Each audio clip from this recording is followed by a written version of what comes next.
그 돈 이미 오빠들한테 다 줬어. 제 어머니는 대가족이 모인 구정 모임에서 저를 완전히 배신했습니다. 아니, 지난 1년 4개월 동안 온 가족이 숨겨왔던 차가운 진실을 털어놨습니다.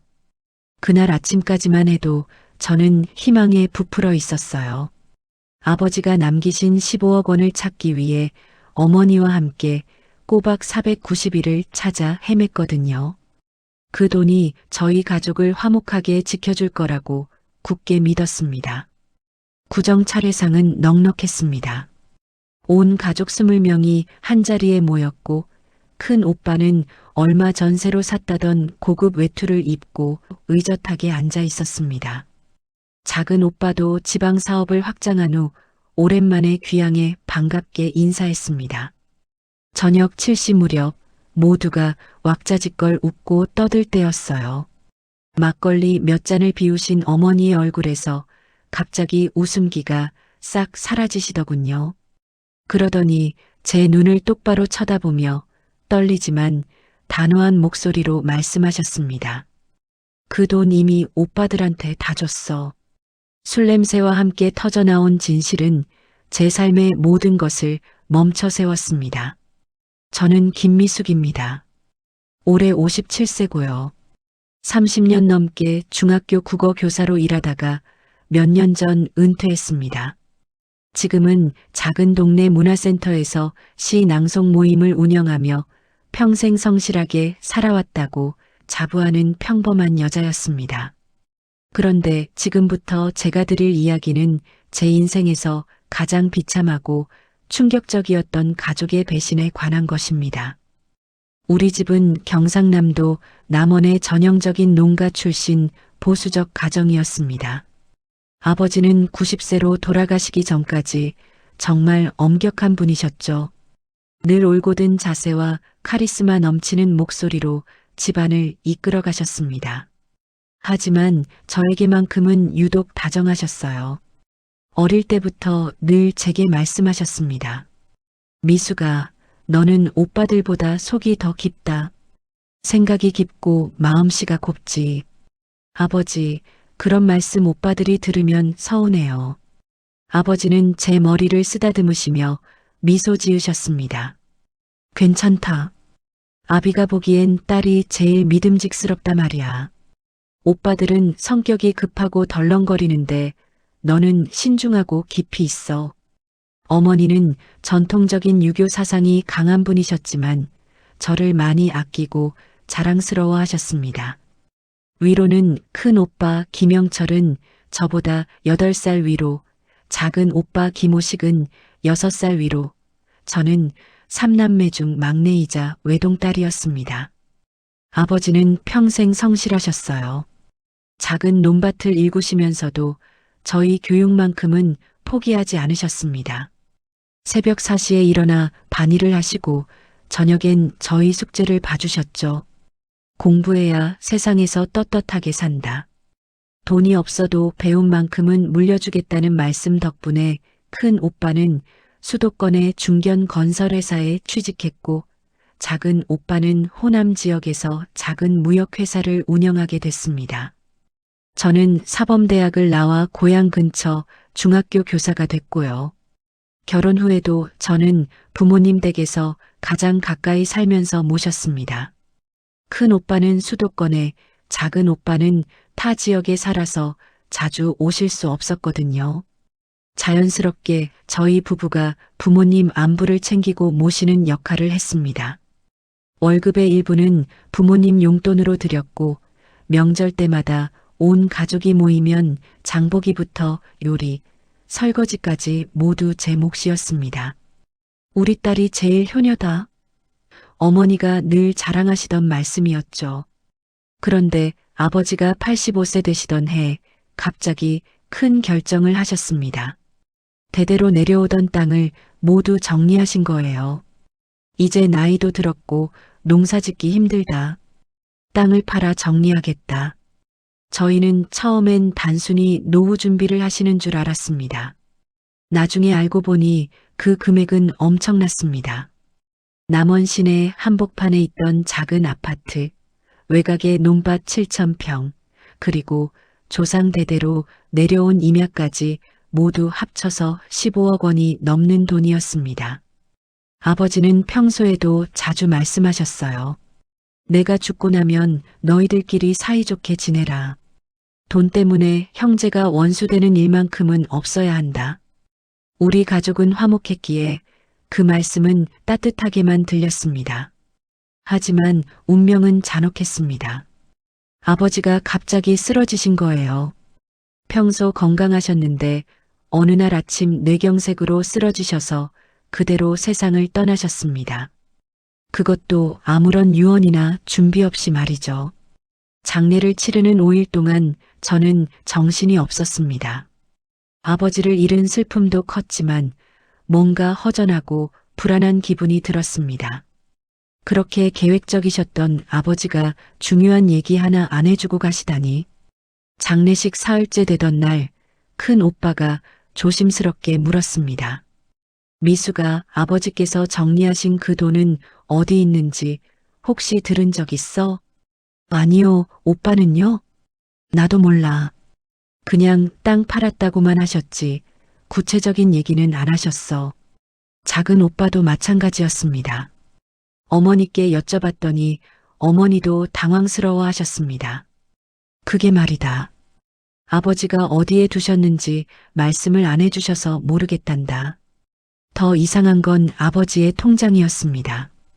평소에 쓰시던 우체국 계좌에는 생활비 150만 원 정도만 남아 있었거든요. 15억 원이라는 큰 돈이 들어왔다가 나간 흔적은 전혀 없었습니다. 저는 확신했습니다. 분명히 어딘가에 안전하게 보관해 두셨을 거라고. 그때부터 어머니와 저는 본격적으로 집안을 뒤지기 시작했습니다. 100년 된 고택이라 방도 많고 구석구석 손댈 곳이 많았습니다. 일단 아버지가 가장 많은 시간을 보내셨던 안방부터 뒤지기로 했습니다. 옷장 위, 책상 서랍, 장롱 밑까지. 낡은 상자 5개를 열어보니 오래된 가족사진, 상장, 부동산 서류, 심지어 저희가 태어났을 때 넣어둔 적금 통장까지 나왔습니다. 하지만 15억 원에 대한 단서는 없었습니다. 다음은 책이 빽빽하게 꽂혀있던 서재였습니다. 500권이 넘는 책을 한 권씩 다 꺼내 흔들어 보고 책상 서랍까지 구석구석 살펴봤습니다. 낡은 만년필, 돋보기, 꼼꼼하게 적힌 가계부가 나왔지만 찾고 있던 것은 아니었습니다. 거실, 부엌, 심지어 뒤뜰의 창고까지 모두 뒤져봤습니다. 창고를 뒤지다 아버지가 쓰시던 오래된 철제 금고를 발견했습니다. 크기는 작았지만 꽤 무거웠습니다. 다행히 아버지 유품 중에서 열쇠를 찾아냈고 떨리는 마음으로 금고를 열었습니다. 안에는 토지 매매 계약서, 은행 서류, 그리고 아버지가 손으로 쓰신 메모가 있었습니다. 토지 매매 계약서에는 실제로 15억 원을 현금으로 받으셨다는 기록이 찍혀 있었습니다. 하지만 돈의 행방은 여전히 알 수 없었습니다. 더 충격적인 건 아버지가 손으로 쓰신 메모였습니다. 아이들에게 미안하다. 하지만 이것이 집안을 위한 최선의 선택이라고 생각한다. 언젠가는 이해해 줄 거라 믿는다. 뭔가 의미심장했지만 구체적인 내용은 없었습니다. 아버지가 뭔가 큰 결정을 내리고 실행하셨다는 뜻이었습니다. 어머니께 메모를 보여드리자 어머니는 한참 들여다보시더니 고개를 저으셨습니다. 하지만 저는 어머니의 눈빛이 흔들리는 것을 놓치지 않았습니다. 분명히 뭔가 알고 계시는 것 같았습니다. 그날 밤 저는 잠을 이룰 수 없었어요. 집안을 위한 최선의 선택이 대체 무엇일까요? 그리고 왜 아이들에게 미안하다고 하신 걸까요? 다음 날 아침 일찍 어머니를 다시 찾아뵈어요. 어머니, 정말 아무것도 모르세요? 미수가 너무 집착하지 마라.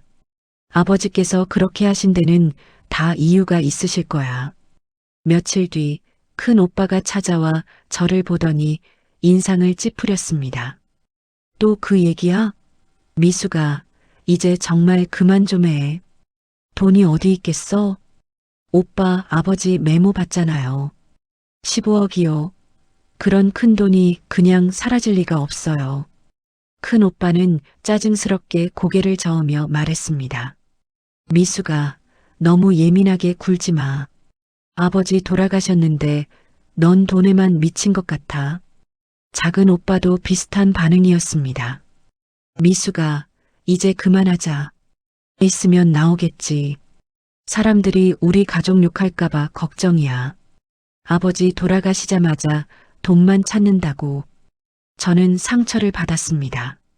저는 돈 때문이 아니라 아버지의 마지막 뜻을 알고 싶었던 것뿐이었는데 가족들은 모두 저를 돈에 미친 사람 취급하기 시작했습니다. 가족들이 모두 등을 돌리는 것 같았지만 저는 포기하지 않았습니다. 그런데 그때 더 충격적인 일이 일어났습니다.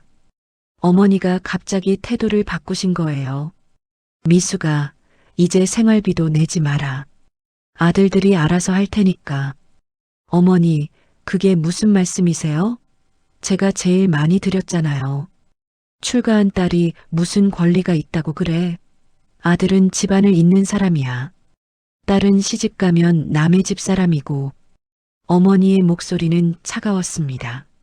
30년 넘게 효도한 딸을 하루아침에 남 취급하는 어머니의 말에 저는 무너지는 기분이었습니다. 1년이 흘렀어요. 저는 여전히 의심을 품고 있었지만 가족들은 더욱 저를 멀리했습니다. 어머니는 아예 집에 오지 말라고 하셨고 오빠들은 연락을 끊어버렸습니다. 그런데 어느 날 동네 아주머니를 통해 충격적인 소식을 들었습니다. 큰 오빠가 고가 외제차를 샀다는 거예요. 1억 2천만 원이 넘는 비싼 차였습니다. 이어서 작은 오빠도 사업을 급격히 확장했다는 소식이 들렸습니다. 새로운 장비와 직원을 늘리느라 수억 원이 들었다고 했습니다. 의심은 확신으로 바뀌었습니다. 두 오빠 모두 갑자기 뭉칫돈이 생긴 것 같았거든요. 어머니께 물어봤지만 어머니는 표정을 굳히시며 말씀하셨습니다. 남의 일에 너무 참견하지 마라. 내가 시집가고 나서는 남이야. 1년 4개월이 지났을 때 구정이 다가오면서 묘한 일이 일어났습니다. 큰 오빠에게서 연락이 온 거예요. 미수가 구정에는 와야 하지 않을까? 어머니도 이제 많이 누그러지셨어. 남편과 상의 끝에 가기로 했습니다. 그래도 가족이니까 명절만큼은 함께 해야 한다고 생각했거든요. 그리고 그날 저녁 저는 어머니께 그 차가운 진실을 듣게 된 것입니다. 그 돈 이미 오빠들한테 다 줬어. 아버지가 남기신 15억 원 말이야. 큰 아들한테 9억, 작은 아들한테 6억 나눠줬단다. 언제요? 아버지 돌아가시고 나서 얼마 안 됐을 때. 그럼 제가 1년 넘게 찾아 헤맨 건요? 어머니는 고개를 돌리며 차갑게 말씀하셨습니다. 출가한 딸은 해당 없어. 저는 온몸에 피가 식는 것 같았습니다. 1년 넘게 바보처럼 찾아 헤맨 제가 너무 한심했고 가족 모두가 저를 속이고 있었다는 사실이 너무나 충격적이었습니다. 9억을 받고도 모른 척 6억을 받고도 시치미를 떼고 저를 돈에 미친 사람 취급했던 오빠들이. 저는 그 자리에서 일어났습니다. 온몸이 떨렸고 눈앞이 아찔했습니다. 미수가 어디가? 큰 오빠가 물었지만 저는 대답하지 않았습니다. 그냥 현관문을 열고 집을 나왔습니다. 집으로 돌아오는 차 안에서 눈물이 멈추지 않았습니다. 분노와 배신감 그리고 서러움이 뒤섞였습니다. 다음 날 큰 오빠에게서 전화가 왔습니다. 미수가 어제는 미안했어. 어머니 뜻이었어. 오빠 그런 가식적인 말은 집어치우고 9억은 언제 받았어요? 아버지 돌아가시고 한 달 뒤쯤 어머니가 갑자기 돈을 주시면서 아버지 유산이라고 하시더라고. 어머니가 아직 말하지 말라고 하셨어. 내가 상처받을까봐. 저는 어이가 없었습니다. 상처받을까봐요? 1년 넘게 저를 바보로 만들고 헛수고하게 만든 것이 2번 죽이는 것이었습니다. 작은 오빠도 비슷한 변명이었습니다. 저는 받아들일 수 없었습니다. 어떻게 그런 큰 돈을 받고도 저한테 말 한마디 안 할 수 있을까요? 며칠 뒤 어머니에게서 연락이 왔습니다. 미수가 집에 와라. 할 얘기가 있다. 저는 마지막으로 진실을 들어야겠다고 생각하고 친정을 찾았습니다. 어머니는 제가 오자마자 단호하게 말씀하셨습니다. 아들은 집안을 이어가야 하는 사람이야. 대를 잇고 제사를 지내고 부모를 모셔야 하는 사람들이란 말이다. 딸은 시집가면 남의 집 사람이고, 어머니, 저도 아버지 딸이잖아요. 30년 넘게 효도했잖아요. 생활비도 제가 제일 많이 드렸고요. 그건 내 마음으로 한 거잖아. 의무는 아니었어. 알겠어요. 그럼 저도 의무는 없겠네요. 무슨 의무? 효도할 의무요. 어머니 모실 의무. 권리가 없으면 의무도 없는 거 아니에요? 공평하게 하자는 거예요. 저는 일어서서 나왔습니다. 더 이상 할 말이 없었습니다. 그날부터 저는 친정과 완전히 인연을 끊기로 결심했습니다. 명절에도 가지 않고 어머니 생신에도 연락하지 않기로 했습니다. 그렇게 3년이 흘렀어요. 저는 친정과 완전히 연락을 끊고 지냈습니다. 처음에는 서운했지만 시간이 지나니 오히려 마음이 편해졌습니다. 더 이상 명절 준비에 시달리지 않아도 됐고 매달 용돈 부담도 없어졌습니다. 남편과 둘이서 유럽으로, 남미로 여행도 많이 다녔습니다. 30년 넘게 일만 하느라 없었던 제 인생을 찾은 기분이었습니다. 그런데 어느 날 갑자기 큰 오빠에게서 전화가 왔습니다. 3년 만에 처음 받는 전화였습니다. 미수가 어머니가 많이 아프셔. 강경변이 심해져서 대학병원에 입원하셨어. 많이 심각한가요? 응. 의사 선생님이 큰 수술을 받아야 한다고 하셔. 미수가 그래도 딸인데 한번 와봐. 결국 저는 병원에 갔습니다. 아무리 서운해도 어머니였거든요. 병원 침대에 누워 계신 어머니는 많이 야위어 계셨습니다. 3년 사이에 10년은 더 늙으신 것 같았습니다. 며칠 뒤 10시간짜리 대수술이 있었습니다. 다행히 수술은 성공했지만 문제는 회복에 시간이 오래 걸린다는 것이었습니다. 그런데 며칠 뒤 큰 오빠와 작은 오빠가 난처한 표정을 지으며 말했습니다. 미수가 미안한데 내가 계속 병원에 있기는 힘들 것 같아. 회사 일 때문에 자리를 오래 비울 수가 없어. 나도 해외 프로젝트가 잡혀 있어서 한 달은 나가야 해. 그럼 어머니는 어떻게 해요? 둘 다 대답을 못했습니다. 돈은 아들들이 다 가져가고 간병은 딸이 하라는 것이었거든요. 오빠들 정말 웃기네요. 권리는 없으면서 의무만 있는 거예요? 15억을 아들들이 나눠 가지고 이제 어머니 돌보는 것도 딸이 해야 하는 거예요? 미수가 그게 아니라 그럼 간병인을 쓰세요. 오빠들이 받은 돈으로 충분하잖아요. 저는 다시 한번 어머니와 단둘이 있을 때 조심스럽게 꺼냈습니다. 어머니, 오빠들이 간병이 어렵다고 하시네요. 제가 왜 도와야 하죠? 어머니는 당황스러운 표정을 지으셨습니다. 내가 무슨 말을 하는 거니? 어머니께서 직접 하신 말씀이에요. 출가한 딸은 남의 집 사람이라고. 그때나 지금이나 똑같아요. 저는 권리도 없고 의무도 없어요. 어머니의 목소리가 떨렸습니다. 미수가 그래도 딸은 딸이잖아. 딸이라고 하시면서 왜 아버지 유산에서는 빼셨어요? 15억 원이라는 큰 돈을 오빠들만 나눠주시고 저는 1년 넘게 바보처럼 찾아 헤매게 하셨잖아요. 어머니, 그때 얼마나 서러웠는지 아세요? 미안하다. 미안하다고 끝나는 게 아니에요. 상처받은 마음은 어떻게 해요? 30년 넘게 월 50만 원씩 용돈 드리고 명절마다 음식 준비하고 아플 때마다 병원 모시고 그런데 왜 저만 빼셨어요? 아들과 딸은 다르다. 뭐가 달라요? 똑같은 핏줄 아니에요? 그럼 지금 누가 어머니를 돌보려고 하는 거예요? 15억 받은 아들들이에요?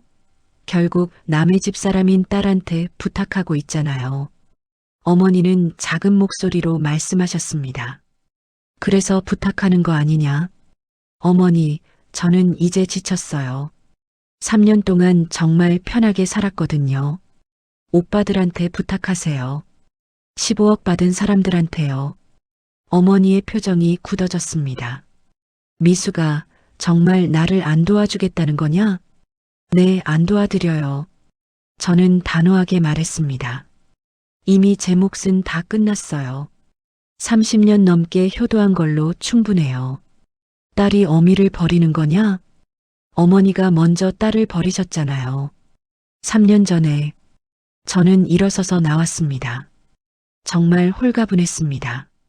오랫동안 짊어지고 있던 무거운 짐을 내려놓은 기분이었습니다. 30년 넘게 착한 딸로 살아왔는데 이제야 진짜 제 인생을 찾은 것 같았습니다. 결국 큰 오빠가 간병인을 구해서 모시기로 했다고 했습니다. 그런데 그 간병인 비용을 감당하기 어려워 큰 오빠네와 작은 오빠네가 각자 받은 돈 비율로 간병비를 내자와 똑같이 반반 내자로 갈등을 빚고 있다는 얘기도 들렸습니다. 아버지가 그렇게 걱정하셨던 일이 벌어진 것입니다.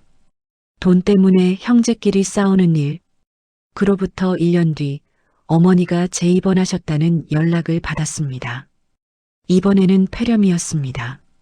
큰 오빠가 다시 연락했습니다. 미수가 어머니가 너를 찾으셔. 계속 미숙이는 왜 안 오냐고 물으셔. 저는 망설였습니다. 그래도 마지막 일 수도 있으니까요. 병원에 갔습니다. 94세가 되신 어머니는 더욱 야위어 계셨습니다. 미수가 왔구나. 미안하다. 어머니가 갑자기 사과하셨습니다. 내가 많이 서운했을 거야. 내가 잘못했다. 저는 울컥했습니다. 그동안 듣고 싶었던 말이었거든요. 어머니, 그때 아버지 돈을 너한테도 줄 걸 그랬다. 이제 와서 그런 말씀하지 마세요. 저는 이미 다른 삶을 살고 있어요. 몇 달 뒤 어머니가 돌아가셨다는 연락을 받았습니다. 큰 오빠가 장례식에 와야 하지 않겠냐고 물었습니다. 저는 한참 생각하고 말했습니다. 오빠, 저는 안 갈 거예요. 어머니가 돌아가시기 전에 이미 저를 죽은 딸로 여기셨으니까요. 그날 밤 저는 남편과 조용히 어머니를 추모했습니다. 원망스럽지만 그래도 저를 낳아주신 분이었으니까요. 며칠 뒤 큰 오빠가 찾아왔습니다. 어머니 유품을 정리하다가 찾았다며 어머니가 손으로 쓰신 편지를 내밀었습니다. 미숙이에게 미안하다. 내가 잘못 생각했다. 내가 가장 효녀였는데 용서해다오. 저는 편지를 읽고 울었습니다. 하지만 이미 늦었어요.